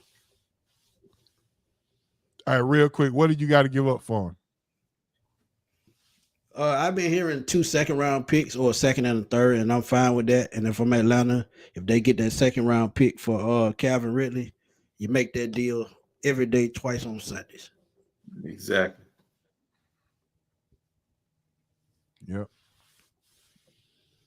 All right, now we're finna get to our busters. They already putting them in the chat. They say the buster is the NFL officials. Can't argue with that. Yeah. My buster this week is the LSU Tigers. I had them on my sheet, man, and they just laid the egg. I'm just like, come on, man. Come on, folks. You playing Wisconsin. See, they fired their defensive coordinator, too. Yeah, you playing Wisconsin. Wisconsin ain't got nothing. I'm like, man, come on, bro. And also, an honorable mention buster goes out to Iowa Buckeyes. I mean, all Huckeyes. Lay the goose head. You can't get to the bowl. You can't get to any kind of bowl game and play on national TV during the holidays and don't score no point. But I'm not surprised because they didn't score many points during the season. They've never have an offense. You're right. But defense. I mean, it was bad. So that was my bust. All right, Hand, what you got? Well, I called them my honorable mention, but they are the busters of this year. The NFL officiating is ridiculous, man, as a whole. I do give it to that crew that was able to give me my NFC East title this year. But as a whole, man, suspending players for the rest of the year for a hit that I mean, if you commit to trying to break up a pass, the hit was unavoidable. And I'm talking about a couple of weeks back when they suspended the safety. I can't even think of his name right now, but yeah, KZ, former Falcon, yep. KZ. I just think it's too much to ask for these players to levitate or try to make some kind of miraculous body motion to stop, falling on someone. We've seen this for years. Football is a physical sport, and to legislate some of the stuff out of the game that we're seeing is ridiculous, man. And even we talk about Flacco last week, he got hit upside the head on a play where he rolled out of the pocket. And I've seen that same play just flash coming from all out of the stands. He got hit in the open field, rolled out and threw a touchdown, and there was no flag. It's just that it's so, I don't know, man. I don't know what to say. It's watered down, but it's so inconsistent on what's a foul, what's a penalty this time, and it's not the next time. So every time there's a big play, I find myself holding my breath, looking to see if the little yellow symbol for flag is going to pop up. I'm waiting every time because it's like they're just waiting to turn the game or officiate the game in a way to make it whatever the betting public needs it to be. Because I honestly feel that is with as much money that's bet every weekend, there's some hands on the scales of justice that are calling these games. It has to be. Yeah. And you think about it too, and I've been saying this for years. It's all about who the play is getting done to. Because if you even push Tom Brady with one arm, you're going to get a roughing the pass. And I've seen Matt Ryan get power bombed and they didn't call nothing. So it's just all about who is back there at the quarterback position. Because Patrick Mahomes, Joe Flacco, two different people. So it's all about who's making the NFL money just to keep it simple at the end of the day. There you go, Smitty. Look like Rose Stackson put something up there for you. Hey, that's my guy, man. I think Joe Brady would have been the coach had Terry Fontenot had his say in this, because Joe Brady was the hot name coming out of LSU, and I think that would have been one of his picks. And I've been saying that for 3 years. So I could definitely see Joe Brady. He's in Carolina right now, but I would love Joe Brady. Ben Johnson, $15 million. I don't see that because he don't have no experience as no head coach, so I wouldn't pay him that much. All right, Schmidt, who your boss? I'm gonna take it back a little ways, and since I'm on the show this week, I'm gonna go Denver Broncos. And the reason why I say, if you knew your head coach did not want Russell Wilson when he got there, why hold on to him? Trade him. You hurt the team by doing that. So now he's having a better year than Patrick Mahomes, as I said earlier. And now you decide to bench him because you don't want to pay him $37 million. They didn't tell you to make that deal. That is the management's fault. So they get my bus just for being some jack, you know what. So I can't agree. I can't roll with that. But he will get $142 million, so I can roll with that part. Yeah, you see who Dez Buster is, right? I see it. Well, Dez is absolutely correct. He absolutely correct. I've been saying Arthur Smith's ego is gonna be his downfall, and I was absolutely correct. I tell Joe say the Bucks are the busters. That was a horrible game. That was horrible. And now they saying Baker Mayfield hurt now. He may not play Sunday. Well, that means they playoff chances hurt then, because Carolina, they beat the Falcons with 1 win. I know they can beat the Bucks with 3. Yeah. So we'll see. Some of my ATL folk asking Smith, can the Falcons still make the playoff? Yeah, they can still make the playoffs if they beat the Saints and the Panthers beat the Bucks, the Falcons win by I think conference record at that point or winning percentage. That's the only way. And be coming back home the next week. Yep, and play either the Cowboys or the Eagles. Oh wow. That's not good. Anybody else got any kind of honorable mention ballers or busters out there? I got one. I got another one. Go ahead. I would say the Los Angeles Lakers. I don't know what they doing, but LeBron and AD cannot carry that team. For one, LeBron is old and AD is injury prone. That's a bad combination. So you got to bring in more solidified players on the team if they want to make a run. Because I don't see them beating Denver. I don't see them beat Minnesota. I don't see them beat some of the top tier teams in the West. I just don't. And even though the Phoenix Suns don't really have a bench, I don't trust them against Phoenix. So, I mean, they just got to make more moves, man. Point blank, period.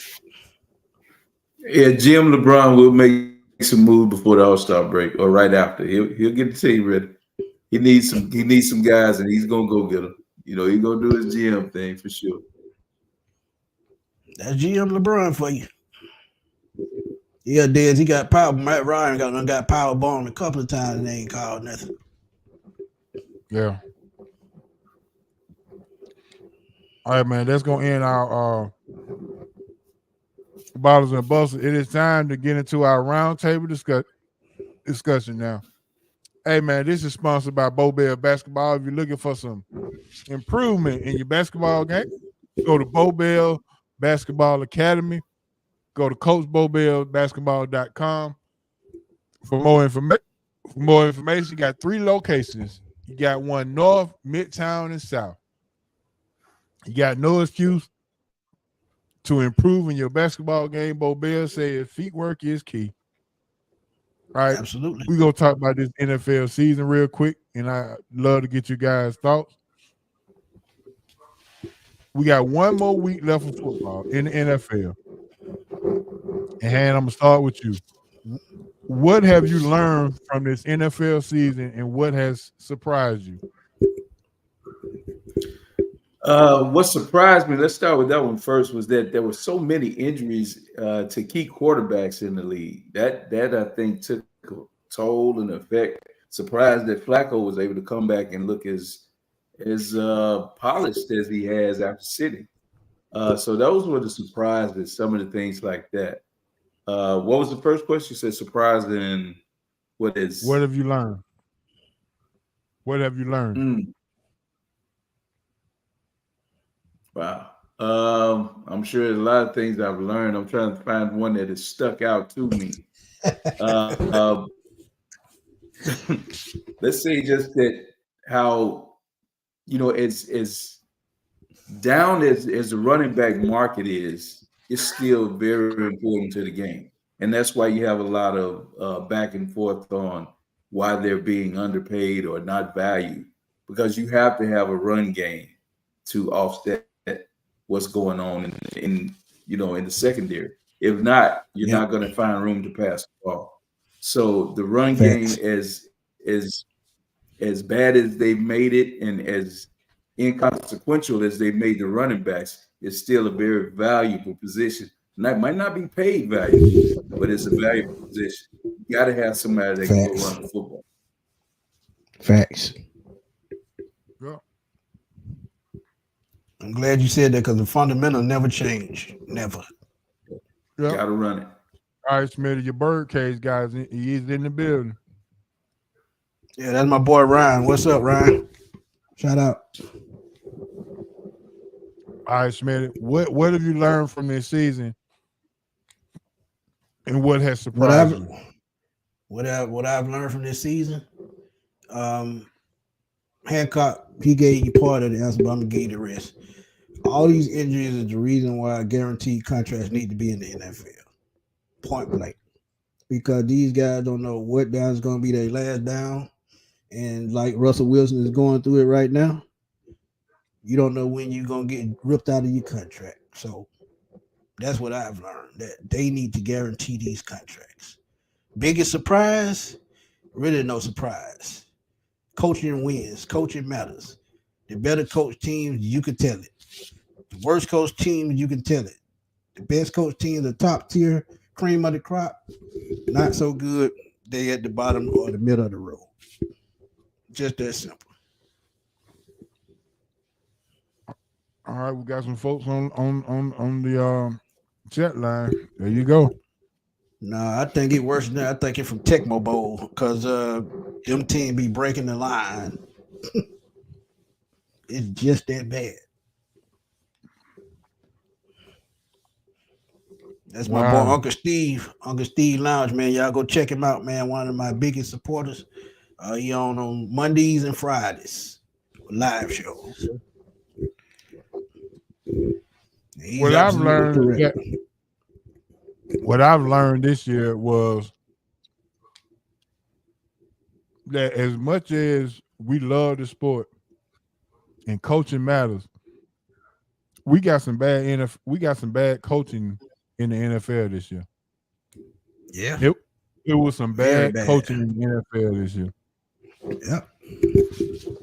That's why I said the cream of the crop is at the top. Everybody else middle of the road or below. And I'm gonna tell you when you know it's bad. When you go 3rd and 1, 4th and 1, but you're in the shotgun or you're in the pistol. Oh man, Hancock, you got to go 7 yards to get one. Oh man, that's one of the dumbest things. And you know, the one play that's been the most dominant play in football the last 2 years is the tush push, brother the shove, whatever you want to call it, because you don't take the ball off the line of scrimmage in short yard situations. You just don't do it. And having these shotgun plays or running wide and all that makes no sense to me.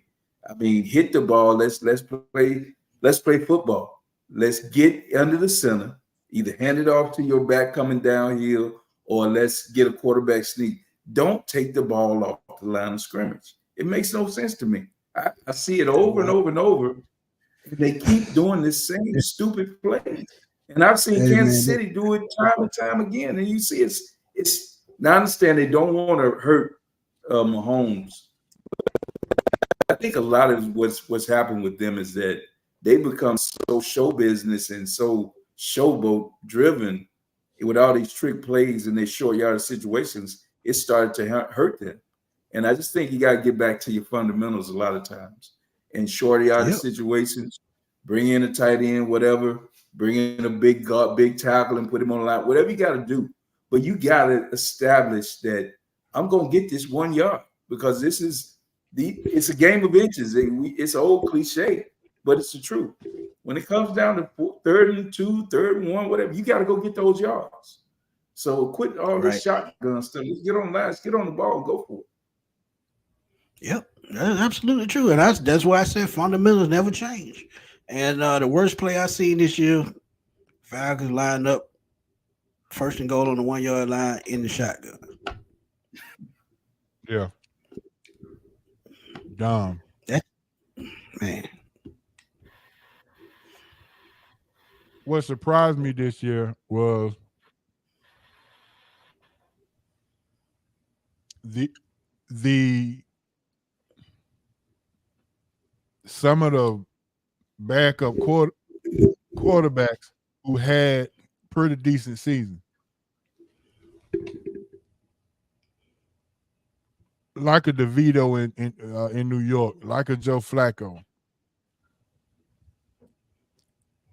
and the progression that Jordan Love has made is tremendous. Yes, that's a good one. But again, coaching. Yeah, coaching. Yeah. So you touching on that. His coach. Go ahead. You touching on something right there that they have been the only organization that goes back to a time when I grew up, where you took a young quarterback and he developed behind an established vet. And you see what has happened 2 times in their existence in the recent memory, how we saw Aaron Rodgers sit behind Brett Favre. And once Favre was done, when he finally was done, Rodgers got in that seat and they didn't miss a beat. Maybe they had a little lull a year or two, but he became another Hall of Fame quarterback. Now, I'm not going to say that Jordan Love will be. I don't know what he might be. But we can see that the development, the growth, the game seems to have slowed down quicker for him after sitting. Is that a model that we're going to see going forward? Because it just can't be that that's a coincidence. I mean, some people have to look at it. I know the money is so large that you want your kid, your draft picks to play right away, but maybe they need to take it back a little bit and let these guys sit a year or 2 years. But think about it, Hancock. He's been in the same system for 3 years since he's been there. So he's been running the same players in practice for 3 years. It's all about it. That's why I always tell people, quarterback success is always linked to the system that they're drafted into and the coach that they have to play under. Some people are drafted into the right situation. Some people are drafted into the situation where they want the quarterback to make a miracle happen. And it just doesn't all the time. So wherever they drafted in what system that they're drafted into is where they succeed if they get and learn the playbook correctly and get the proper coaching.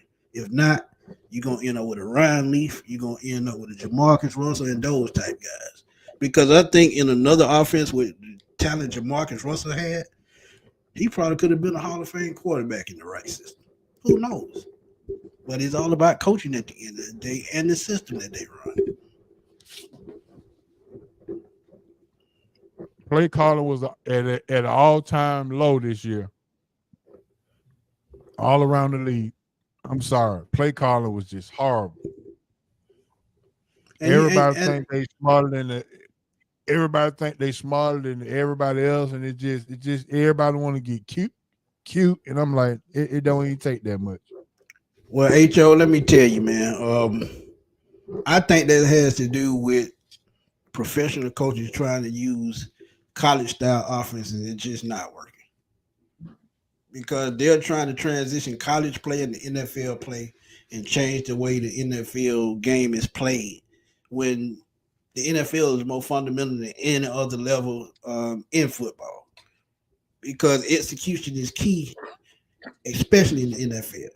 You can make mistakes in college, you can make mistakes in high school. But the NFL, you got to play clean 60 minutes. Just that simple. Yeah. So if they go back to the old school way they play football, play calling might get better, play might get better, but everybody trying to put up 30 points a game, that's not going to fly.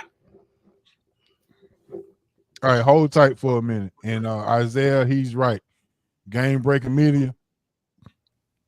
Yep. That's my nephew. Y'all go ahead and hit that like button on SRT. Subscribe to the channel. We got 50 people in this chat. So right now, go ahead and hit that like button and subscribe to the channel. And we appreciate you tuning in. And we hope you see you each and every Wednesday, because this is where we rock and roll each and every Wednesday. So Isaiah, I appreciate that. Now we're finna get into the what say you. This is I've been waiting all week to ask Mr. Hancock this, and since Smitty on, yes sir. Now I done thought of an Atlanta what say you now for you, Smitty, but I gotta get one. I gotta get y'all on this. Okay, what say you? Is the Cleveland Browns a legit contender for the NFL Super Bowl this year? And I start with Hancock first. Yeah, without a doubt, they're a legit contender because of the defense they have. And they're getting solid play at the quarterback now. So definitely they have a bona fide Super Bowl caliber defense. They've been that all year long. The thing has been what stability they could get, especially with the running back going out, with Chubb going out, the stability they could get at the quarterback position. And they've been able to establish that with Flacco. As long as he can stay upright And I think what has really helped is that he didn't have to play the full 16-game season. So he's fresher. And the other thing is having Amari Cooper back. If they can get Cooper back with what they're getting with Njoku and when they're getting with what's the kid they got from the Jets? I can't think his name right now. Elijah Moore. Elijah Moore. They're getting a lot out of him. He's that little guy that they can dump passes to, run him out of the slot. Also, with, like I said, with what they have with Amari and they have with Njoku in the middle, the run game, they have a balance in the run game. They have enough with Ford and with my man Hunt. I think they have enough to do it. They run the football. They have the run game will travel, and that's the thing. They have two of the things that travel in sports. They have a defense that travels, whether they're on the road or at home, and they have a run game that will travel. So yes, they are absolutely correct. contenders. Absolutely correct. And Hancock, I tell people that all the time. Hancock, I tell people that all the time. When you're in the playoff cold weather games, running the football and defense is the top two things that you need. If you got both of those in the playoffs, 9 times out of 10, you're going to be a Super Bowl. I really can't add nothing to it, but I will say the theme of the show, and it seems like coaching is the theme of the show. You got to give Kevin Stefanski some credit. They've had injuries all across the board from quarterback all the way to safety. And they still going out there playing their hardest every Sunday or Saturday, whenever they play. And you got to admire the team. The Ravens are the hottest team right now. But we all know if Flacco, because we see what he did in Baltimore in 2012, like I said earlier, if he hits his stride at the right time and his team does as well, they're going to give Baltimore a run for their money. And I can see them. Go ahead. If Flacco beats Baltimore in the AFC Championship game, can he win Comeback Player of the Year? Yeah, I think he will. And to be honest, if he does that, he solidifies his spot in the Hall of Fame. And yeah, I said it. Ooh. I ain't mad at that. I mean, is it a game requirement that is it? That's what is I there don't a know. minimum games you have to play to win Comeback Player of the Year? Right. That's what I don't. Yeah, I think he's on. This will only be like his 5th game, so he might be out of the running because I think you have to have like a 12-game minimum, and that's like 3/4 of the season.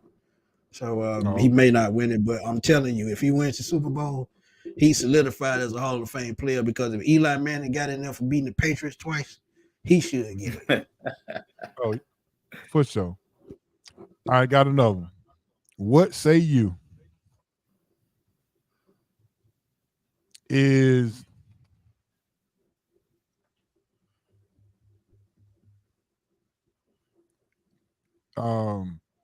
McCaffrey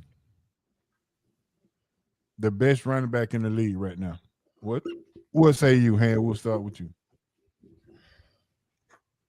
For me, it's hard to argue, man. I mean, I watched the kid, I watched him play, man, and he to me, the only thing that held him back when he was, younger, going into the San Francisco situation was he was always injured.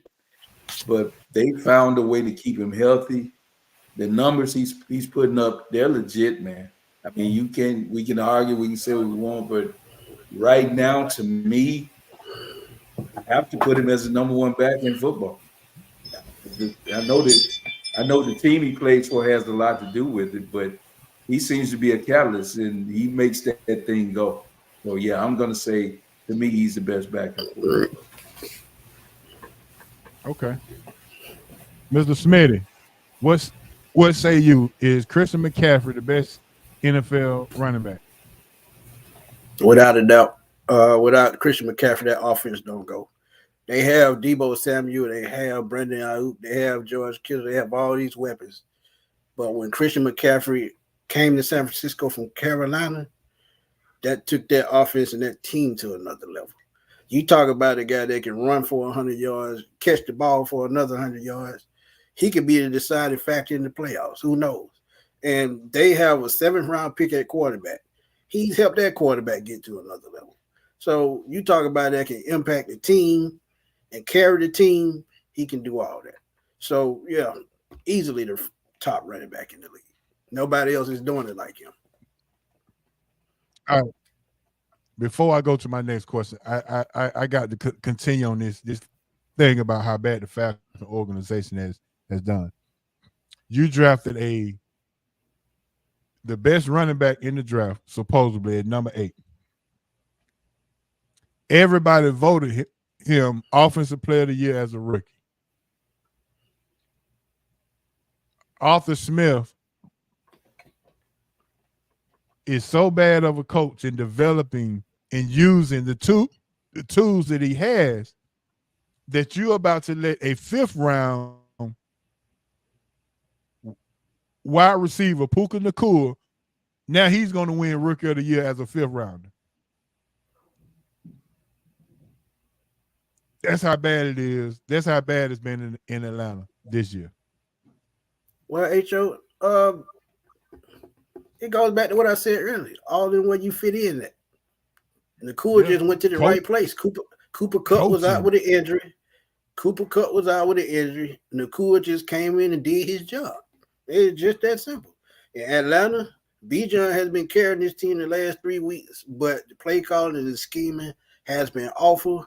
And y'all remember that Tampa Bay game where the fake head injury occurred or concussion or whatever he had. It's just been bad coaching in Atlanta. If you put perfect example, just like we just talked about, if you put Bijan Robinson in San Francisco's offense, Bijan Robinson runs for 1,500 yards and probably catches the ball for another 500. So I agree. It's just coaching, man. At the end of the day, it's just coaching.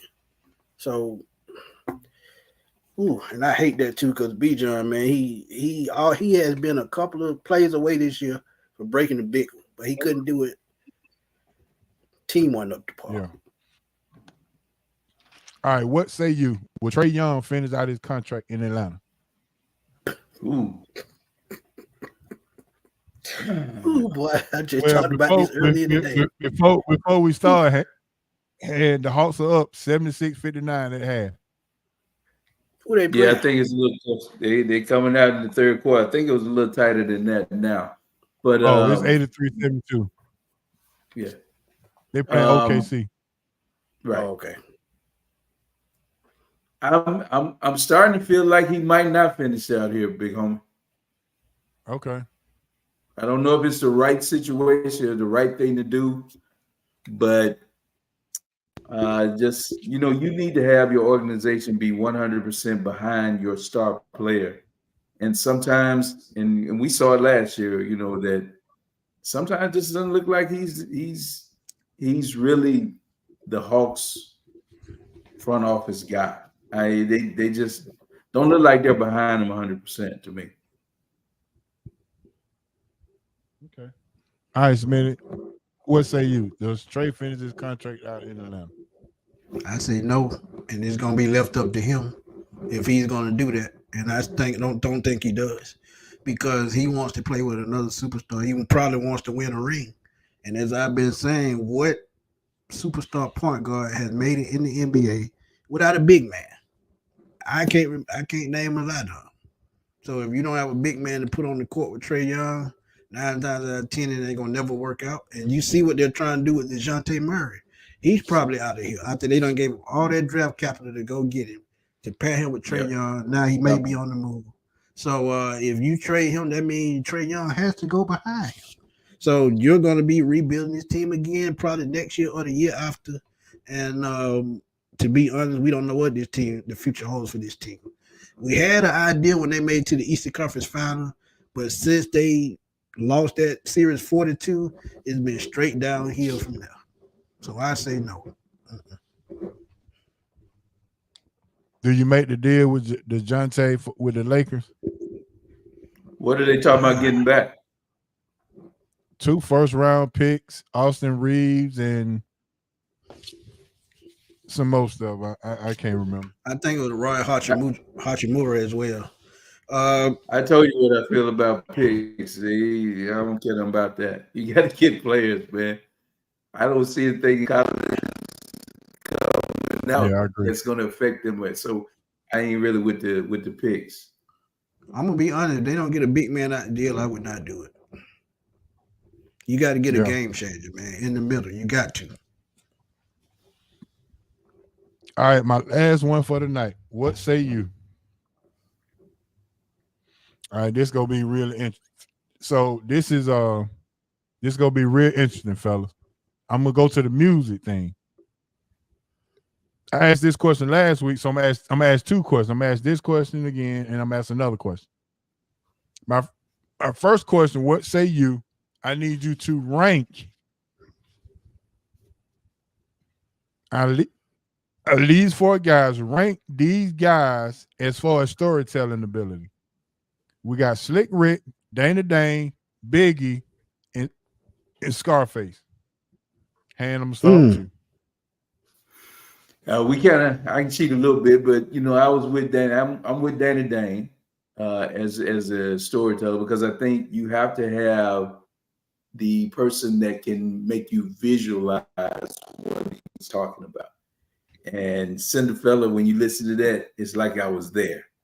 So I'm with that. I think Dana Dane, Slick Rick.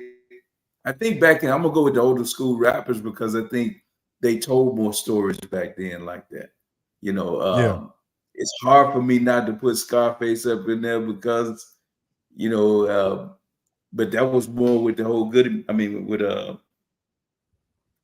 whole group. Ghetto Boys. Ghetto Boys. The whole group. All of them saying you could actually see what was going on. So I still go. I go Dana Dane, Slick Rick, Scarface. They're big. All right, Smith. I'm waiting on Dez answer too. I know Dez a music head. Hancock hit the nail on the head, man. I agree with everything he said. Cause when I was growing up, storytellers what they did, especially Slick Rick. Slick Rick was one of those guys. Children's Story, y'all know that song, man, about the kid running from the police.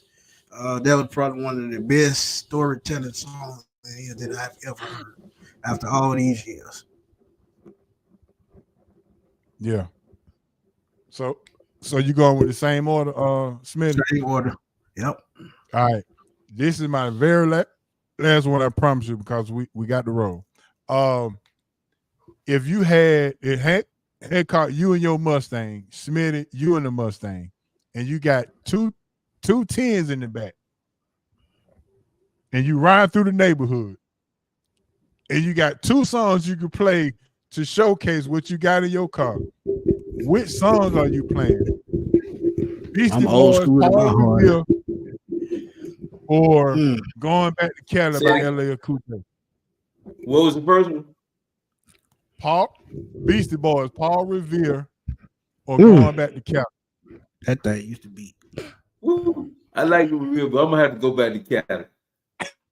I'm gonna have to go back to Cali, baby. Yeah, that bass line and Going Back to Cali is just unmatched. But can I throw out another one though? And it's an old school as well. That Too Short, the Ghetto. When you turn that thing on, yeah, instant wonder breaker. I done saw it. Cuz say he go Paul Revere. That Paul Revere used to beat hard.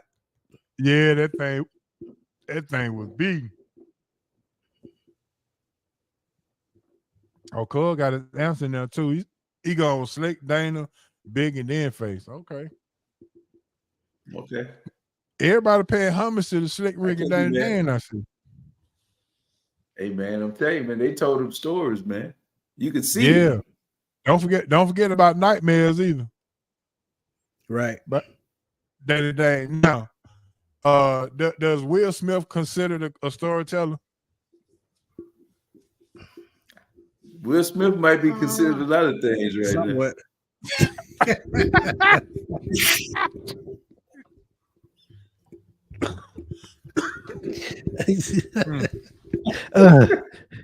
You ain't right.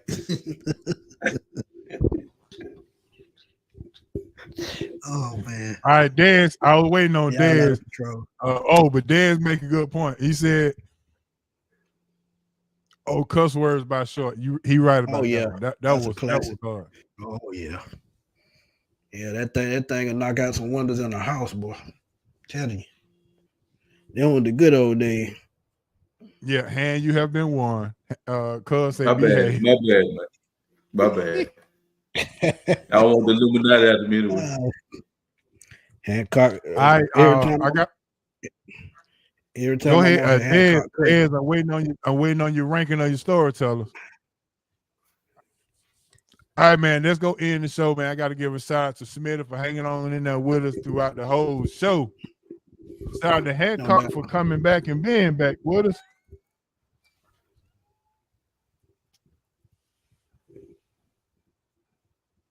And make sure you tell nephew congratulations on the win. He tell him he picking last next year. You know it. Yeah, he picking last next year. So man, I appreciate everybody who tuned in and subscribed and liked the show. It was a fun night. It was the best way to start off 2024.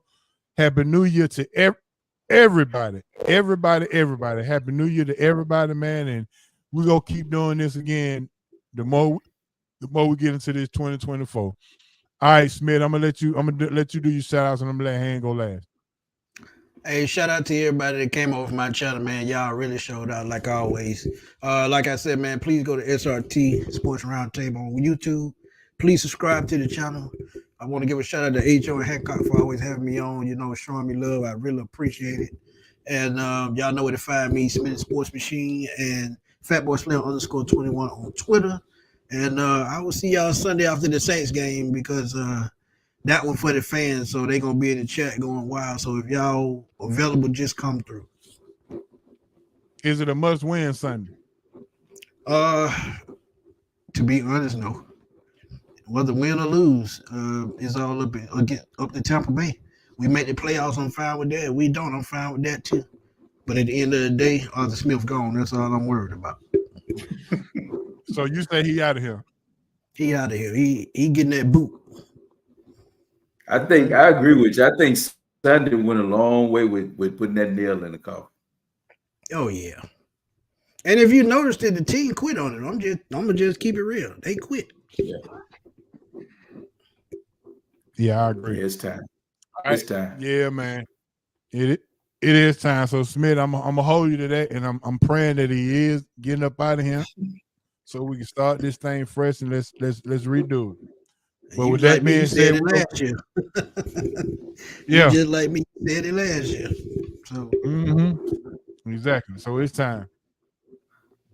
All right, man. With that being said, we go get up out of here. Hold tight, Smitty, and watch us how we get up out of here. All right, Han, let's roll. Boogie, I'm headed home, baby.